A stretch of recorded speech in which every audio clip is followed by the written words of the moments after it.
Hello, आप सभी का इस क्लास में फिर से स्वागत है। अब हम लैंगिक प्रजनन यानी सेक्सुअल रिप्रोडक्शन के बारे में बात करने वाले हैं। अभी तक हमने क्या बात करी? अभी तक हमने बोला कि प्रजनन कितना महत्वपूर्ण होता है किसी भी प्रजाति के लिए, और हमने ये बोला कि जो एक कोशिकीय जीव होते हैं वो यूजुअली सेक्सुअल रिप्रोडक्शन के द्वारा रिप्रोड्यूस करते हैं, और जो बहुकोशिकीय जीव होते हैं वो लैंगिक प्रजनन यानी सेक्सुअल रिप्रोडक्शन के द्वारा रिप्रोड्यूस करते हैं। तो चलिए हम देखते हैं कि किस प्रकार से अलग अलग जो एक कोशिकीय जीव होते हैं वो अलग अलग प्रकार से एसेक्सुअली रिप्रोड्यूस कर रहे होते हैं। तो आपने देखा होगा कभी यीस्ट यानी खमीर को, उसमें किस प्रकार से वृद्धि होती है ना, और किस प्रकार से फफूंदे की वृद्धि होती है ब्रेड के ऊपर। आपने ये सारा देखा होगा। तो ये जो ऑर्गेनिजम्स होते हैं ये एसेक्सुअली रिप्रोड्यूस करके अपनी जो इस संख्या है उसको बढ़ा देते हैं, और जैसे यीस्ट इतने से इतना सारा हो जाता है वो एसेक्सुअली रिप्रोड्यूस करके होता है, और ब्रेड में भी जो फफूंद होते हैं वो इस प्रकार से एसेक्सुअली रिप्रोड्यूस करके इतने सारे बढ़ जाते हैं। और ये किस प्रकार से बढ़ते हैं? स्पोर फॉर्मेशन के थ्रू, जो कि हम पढ़ेंगे अभी आगे। पर उससे पहले हम देखते हैं कि कौन कौन से अलग तरह हैं जिनसे अलैंगिक प्रजनन होता है, यानी कि अलैंगिक प्रजनन विधि के प्रकार हम देखेंगे। तो पहला प्रकार तो है विखंडन यानी फिशन, दूसरा प्रकार है खंडन यानी फ्रैगमेंटेशन, तीसरा है पुनर्जनन यानी रीजेनरेशन, चौथा है मुकुलन यानी बडिंग, पांचवा है वेजिटेटिव प्रोपगेशन या काई प्रवर्धन, और छठा है स्पोर फॉर्मेशन यानी बीजाणु समासंध। तो ये अलग अलग तरीके से अलैंगिक प्रजनन होता है अलग अलग जीवों में, और इन सबको चलिए हम एक एक करके पढ़ते हैं। सबसे पहले तो हम विखंडन यानी फिशन के बारे में पढ़ेंगे। अनेक जीवाणु तथा प्रोटोजोआ की कोशिका विभाजन द्वारा सामान्यतः दो बराबर भागों में विभक्त हो जाती है। मूल कोशिका पेरेंट सेल अनेक संतति कोशिकाओं यानी डॉटर सेल्स में विभाजित हो जाता है। तो हम उन जीवाणु के बारे में जानेंगे जैसे प्रोटोजोआ होते हैं, उनमें क्या होता है, जो उनका सेल होता है वो डिवाइड हो जाता है और दो बराबर के भागों में वो डिवाइड हो जाता है। एक उनमें से पेरेंट सेल होता है और एक डॉटर सेल बन जाता है। और इसी प्रकार कुछ जीव ऐसे होते हैं जो एक डिवाइड होके बहुत सारे में डिवाइड हो जाते हैं, उनकी बहुत सारी डॉटर सेल्स बन जाती हैं। तो दो तरीके से ये फिशन होता है, इसे कहते हैं विखंडन या फिशन। और ये दो तरीका होता है, एक तो द्विखंडन और एक बहुखंडन। यानी द्विखंडन को इंग्लिश में बाइनरी फिशन कहते हैं और बहुखंडन को मल्टीपल फिशन कहते हैं। और ये दोनों क्या होते हैं, चलिए पढ़ते हैं। विखंडन फिशन में जो द्विखंडन होता है वो इस प्रकार से होता है। जो मूल कोशिका होती है, जैसे आप चित्र में देख सकते हैं, ये एक पेरेंट सेल है, मूल कोशिका है, ये दो संतति कोशिका यानी डॉटर सेल्स में डिवाइड हो रहा है। देखिए इस लास्ट पार्ट में दो डॉटर सेल्स में डिवाइड हो गई, और प्रत्येक संतति कोशिका नए व्यक्तिगत रूप में अपना जीवन प्रारंभ करती है। तो इसका उदाहरण है अमीबा। अब अमीबा क्या करता है, ये एक होता है और ये अपने आप को इस प्रकार से डिवाइड कर देता है। इसका न्यूक्लियस देखिए आप, पहले तो डिवाइड हुआ, फिर उसके बाद ये इसकी पूरी बॉडी का स्ट्रक्चर इस तरह से हो गया कि ये बराबर के दो में डिवाइड होने की प्रोसेस में आ गया, और फिर फाइनली ये कट हो गए और ये दो अलग अलग बन गए, और ये अपना न्यू लाइफ एक बिगिन करने वाले हैं। इस प्रकार से अलग होके ये अलग जीव बन चुका है। तो ये होता है द्विखंडन यानी बाइनरी फिशन। इसमें बेसिकली एक से वो दो बन जाते हैं, इसलिए इसे द्विखंडन कहते हैं। अब इसके अलावा होता है बहुखंडन। बहुखंडन में क्या होता है, जो मूल कोशिका होती है वे कई संतति कोशिकाओं में विभाजित हो जाती है, और इसका उदाहरण है प्लाज्मोडियम। तो इस चित्र में देखिए, जो ये ऐसे प्लाज्मोडियम जैसे जो सेलुलर ऑर्गेनिजम्स होते हैं वो एक ही होते हैं, और वो अपने आप को खूब सारे संतति यानी डॉटर कोशिकाओं में विभाजित कर देते हैं। तो ये बहुत सारे ऑर्गेनिजम्स बन जाते हैं और ये अपना नया जीवन प्रारंभ करते हैं। तो ये होता है विखंडन, और इसके कौन से दो प्रकार हैं, द्विखंडन और बहुखंडन। एक कोशिकीय जीव में शारीरिक संरचना अधिक संगठित होती है। कालाजार के रोगाणु लेजमानिया के कोशिका के एक सिरे पर कोड़े के समान यानी विप लाइक स्ट्रक्चर सूक्ष्म संरचना होती है। अब आप इस लेजमानिया को देखिए, इसमें बाइनरी फिशन होता है, ये आपको दिख रहा होगा। यहाँ पे इसके सिरे पे आपको दिख रहा होगा एक विप लाइक स्ट्रक्चर है, कोड़े के समान एक सूक्ष्म सी संरचना है।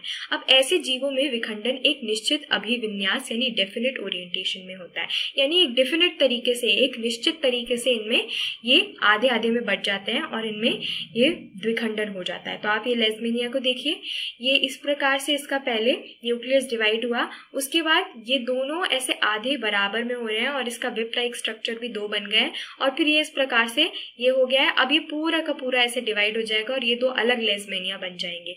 तो ये लेज़मेनिया होता क्या है, ये कालाजार का रोगाणु होता है, इसके वजह से कालाजार वाला रोग होता है। अब बहुखंडन किस प्रकार से होता है ये भी आप देख लीजिए।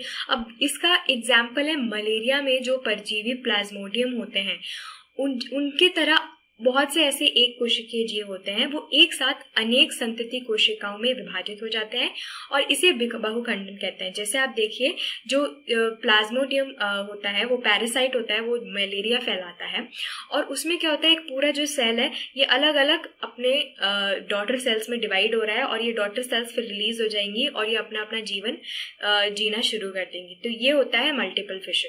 अब हम जानेंगे खंडन यानी फ्रैगमेंटेशन के बारे में। कुछ एक कोशिकाएं और बहुकोशिकीय जीव में सरल प्रजनन विधियों को देखा जाता है। तो जो हमने फिशन देखा था उसमें हल्का सा थोड़ा सा कॉम्प्लेक्स था, वैसे तो बहुत सिंपल था पर हल्का सा वो कॉम्प्लेक्स था। फ्रैगमेंटेशन इससे भी सिंपल होता है। इसमें क्या होता है, फ्रैगमेंटेशन में वो सीधा 2 में ऐसे बस ऐसे डिवाइड हो जाता है और इसमें कॉम्प्लिकेटेड प्रोसेस नहीं है। तो खंडन में मूल जीव 2 या कई टुकड़ों में खंडित हो जाता है। प्रत्येक टुकड़ा एक व्यक्तिगत जीव में विकसित होता है। उदाहरण के लिए देखिए, स्पाइरोगोरा समानतः विकसित होकर छोटे छोटे टुकड़ों में खंडित हो जाता है।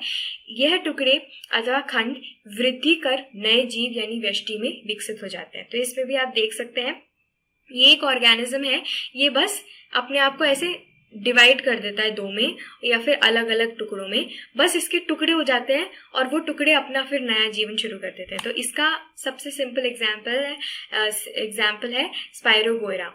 तो ये स्पाइरोगोरा जो होता है ये सिर्फ और सिर्फ ऐसे फ्रैगमेंटेशन यानी डिवाइड होके 2 टुकड़ों में बट जाता है और वो अपना जीवन प्रारंभ कर देते हैं।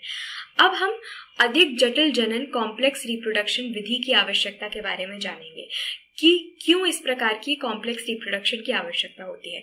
तो अधिकांश बहुकोशिकीय जीव केवल कोशिकाओं का एक साधारण संग्रह नहीं होता है। जैसे जो इंसान है, हम सिर्फ सेल्स का एक पूरा बंडल नहीं है, हमारे अलग अलग तरह के सेल्स हैं, वो अलग अलग काम कर रहे होते हैं। वो टिश्यूज बनाते हैं, फिर वो अंग बनाते हैं, फिर वो पूरा पूरा तंत्र बनाते हैं, जिस प्रकार से हमने 6th चैप्टर में पढ़ा था कि जैव प्रक्रम फिर उनसे हो पा रहे होते हैं।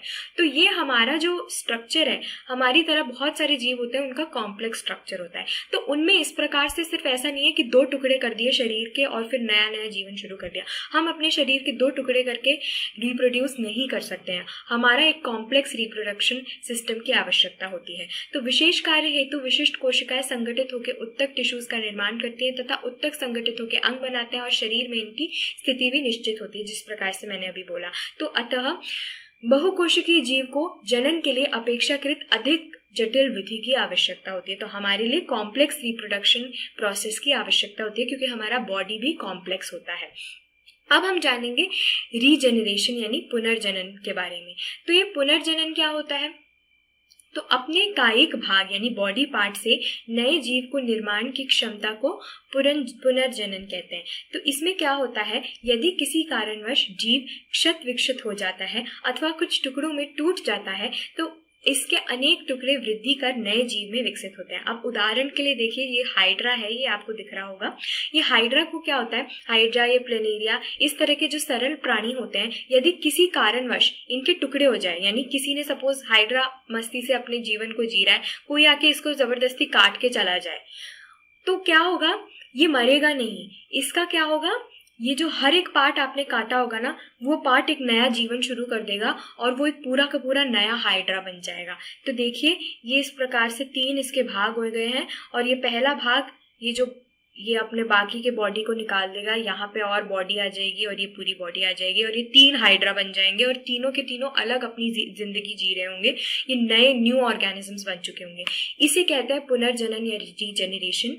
और अगर इनको कोई किसी भी कारणवश अगर ये टूट जाते हैं, किसी के द्वारा तोड़ दिए जाते हैं तो भी ये मरते नहीं है, ये अपना नया जीवन शुरू कर देते हैं। तो ये है हाइड्रा प्लेनेरिया में इस प्रकार से पुनर्जनन होता है। अब हम मुकुलन यानी बडिंग की बात करेंगे। तो हाइड्रा में ये पुनर्जनन जो है ये एग्जैक्टली रिप्रोडक्शन का एक टाइप नहीं है, ये तो बस वो रीजेनरेट हो जाता है, वो मरता नहीं है, अपना बॉडी पूरा का पूरा फिर निकाल देता है और नया लाइफ वापस शुरू कर देता है। तो एग्जैक्टली इस प्रकार से वो रिप्रोड्यूस नहीं करते हैं। उनका रिप्रोडक्शन का तरीका जो होता है वो होता है बडिंग, क्योंकि वो हाइड्रा ऐसे थोड़ी वेट करता रहेगा कि चलो आए मुझे कोई आके काटे तब मैं रिप्रोड्यूस करूंगा, ऐसे नहीं होता है। हाइड्रा बडिंग द्वारा रिप्रोड्यूस करता है। तो बडिंग कैसे होता है? हाइड्रा जैसे कुछ प्राणी पुनर्जनन की क्षमता वाली कोशिकाओं का उपयोग मुकुलन के लिए करते हैं। हाइड्रा में कोशिकाओं के नियमित विभाजन यानी रिपीटेड सेल डिविजन के कारण एक स्थान पर उभार यानी आउटग्रोथ विकसित हो जाता है। ये उभार मुकुल वृद्धि करता है और वृद्धि करता हुआ नन्हे जीव में बदल जाता है तथा पूर्ण विकसित होकर जनक से अलग होकर स्वतंत्र जीव बन जाता है। तो इसमें क्या होता है, ये हाइड्रा दिख रही है, इसमें एक छोटा सा आउटग्रोथ आपको दिख रही है। तो आउटग्रोथ क्यों हुई है? क्योंकि रिपीटेडली यहाँ पे सेल डिवीजन हुआ है, यानी कि कोशिका विभाजन बहुत ज्यादा यहाँ पे होने लगा और इसलिए यहाँ पे एक आउटग्रोथ आ गई, एक उभार आ गया। और फिर ये उभार क्या हुआ, ये उभार वृद्धि करता हुआ बड़ा होने लगा और ये एक पूरा का पूरा नन्हा सा जीव बन गया। और फिर कुछ दिनों बाद क्या होगा, कुछ टाइम बाद ये यहाँ से कट जाएगा और एक नया जीवन प्रारंभ कर देगा। तो इस प्रकार से इसमें बडिंग के द्वारा हाइड्रा ने एक नए जीव को जन्म दिया है और इसे कहते हैं मुकुलन। अब हम जानेंगे कि आलू किस प्रकार से हम उगाते हैं। तो आप अगर कभी आलू बाजार से खरीद के लाते हैं तो उसमें आपने देखा होगा इस प्रकार की छोटे छोटे ऐसे बड्स टाइप के कुछ ऐसे निकल रहे होते हैं। अगर आप आलू को काटेंगे और इस प्रकार की विधि को फॉलो करेंगे तो आप आलू का पूरा एक नया पेड़ उगा सकते हैं और बहुत सारे फिर आपके पास आलू उग सकते हैं। तो इस प्रकार से आलू के अंदर ही वो ऐसे पूरे के पूरे स्टेम्स और ये सारे निकल जाते हैं, पूरा मतलब बडिंग उसका जर्मिनेशन हो जाता है और वो पूरा का पूरा एक आलू का पेड़ बन जाता है। तो ये एक प्रकार का वेजिटेटिव प्रोपगेशन है, यानी कायिक प्रवर्धन है ये। तो इसमें क्या होता है, कायिक प्रवर्धन मौजूदा वनस्पति संरचनाओं से नए पौधे को उगाकर पौधों की पुनः उत्पादन की प्रक्रिया है। पर्तन, लेयरिंग, कलम, ग्राफ्टिंग अथवा रोपण जैसी कायिक प्रवर्धन की तकनीक का उपयोग कृषि में भी किया जाता है। गन्ना, गुलाब अथवा अंगूर इसके कुछ उदाहरण हैं। तो आप इस चित्र में भी देख सकते हैं कि किस प्रकार से इस पेड़ के इस पार्ट को काट दिया और फिर उसको ग्रो करने के लिए रख दिया गया है। या बडिंग में क्या हो रहा है, इस पार्ट को काट दिया और फिर उसको यहाँ चिपका दिया और फिर ये पूरा, और यहाँ ग्राफ्टिंग, इसको बीच में से ऐसे काटा है। तो ये अलग अलग तरीके होते हैं। इनसे क्या होता है, कई ऐसे बहुत सारे प्लांट्स होते हैं जो कि बीज नहीं उनमें होते हैं, वो बीज के द्वारा नहीं उगाए जा सकते हैं। जैसे कि आपने रोज गुलाब देखा होगा, गन्ना का पेड़ जो होता है या बनाना होता है, केला, अंगूर, इन सब में क्या होता है, वेजिटेटिव प्रोपगेशन के द्वारा इनको हम उनको उगा सकते हैं और इनको बढ़ा सकते हैं। और वेजिटेटिव प्रोपगेशन एग्रीकल्चर या कृषि में भी इसका खूब उपयोग किया जाता है।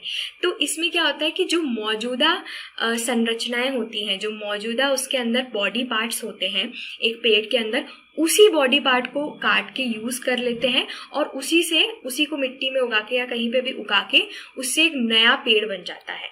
तो कायिक प्रवर्धन के हम उदाहरण देखते हैं। ये आप शकरकंद देख सकते होंगे, यही आलू की जिस प्रकार से हमने बात करी थी, इसी प्रकार से शकरकंद में भी ऐसे उग जाते हैं और ये नए नए शकरकंद बन जाते हैं। और पत्ती के द्वारा भी कायिक प्रवर्धन कर सकते हैं। जैसे कि जो ब्रायोफिल्म होती है, उसकी पत्तियों की कोर पर कुछ कलियाएं विकसित होकर मिट्टी में गिर जाती हैं तथा नए पौधों में विकसित हो जाती हैं। तो ये ब्रायोफिल्म आपको पत्ती दिख रही होगी, इसमें इस प्रकार के बड्स आ जाते हैं और ये बड्स मिट्टी में गिर के नए पूरे के पूरे पौधे बन जाते हैं। तो इसमें कोई बीज वगैरह नहीं होता है इन सब पेड़ पौधों में। ये इस प्रकार से वेजिटेटिव प्रोपगेशन के द्वारा इनका रिप्रोडक्शन हो रहा होता है। अब कायिक आवर्धन की अच्छाई और बुराई के बारे में हम डिस्कशन करेंगे। तो इसके कई एडवांटेजेस भी होते हैं, कई डिसएडवांटेजेस भी होते हैं। अच्छाइयाँ इसमें क्या होती हैं, पहली बात तो ये होता है कि बीज से पौधे उगाने की तुलना में कायिक आवर्धन एक आसान तरीका है। बीज से पौधे उगाना एक बहुत लंबा प्रोसेस होता है, उसमें बहुत केयर की ज़रूरत होती है और वो एक डिफ़िकल्ट ज़्यादा तरीका होता है। लेकिन ये कायिक आवर्धन है, इसमें आपको सिर्फ उसके शरीर का एक हिस्सा काटना है, उसको मिट्टी में उग डालना है और उससे पेड़ नया उग जाएगा। और बहुत ही सिंपल सा तरीका होता है। आपने जिस प्रकार से हमने देखा था ना, कितनी सरलता से हमने आलू को उगा दिया था, कोई बीज की ज़रूरत नहीं होती इसमें। इसी प्रकार से बहुत आसानी से इनको उगा सकते हैं कायिक आवर्धन के द्वारा। दूसरा, कायिक आवर्धन का उपयोग उन पौधों में किया जाता है जो बीज पैदा नहीं कर सकते। कई पौधे जैसे बनाना होते हैं, केला मतलब, ये इनमें बीज होते ही नहीं है, तो इनको कायिक आवर्धन के उपयोग से ही इनका रिप्रोडक्शन करके इनको बढ़ा सकते हैं और एग्रीकल्चर में यानी कृषि में इसका उपयोग किया जाता है। अब इसकी क्या बुराइयां हैं? इसकी पहली बुराई तो ये है कि रोग से ग्रसित मूल पौधे अपने रोग संतानों को हस्तांतरित यानी ट्रांसफर कर देते हैं, हस्तांतरित यानी ट्रांसफर कर देते हैं। इसका क्या अर्थ हुआ कि जो भी अगर किसी प्लांट में कोई भी डिजीज हुई, कोई रोग हुआ, तो उसको अगर आप काट के उसका एक नया प्लांट बनाओगे तो उस प्लांट में भी सेम वो रोग आ जाएगा।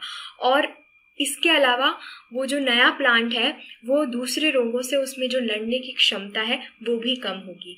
तो ये तो रोग से उसको बचाव नहीं हो पाता है उसका, और रोग उसमें हो सकता है। दूसरा ये है कि अलैंगिक प्रजनन यानी एसेक्सुअल रिप्रोडक्शन द्वारा उत्पादित पौधे लैंगिक प्रजनन सेक्सुअल रिप्रोडक्शन द्वारा उत्पादित पौधों की तुलना में कम समय तक जीवित रहते हैं। तो इनका जो लाइफ स्पैन होता है, इनका जो जीवन की जो पूरी जीवन के दिन होते हैं वो बहुत कम होते हैं, और सेक्सुअली जो रिप्रोड्यूस करने वाले प्लांट्स होते हैं वो ज़्यादा समय तक जिंदा रहते हैं। तो ये कायिक आवर्धन की अच्छाई बुराइयां थी।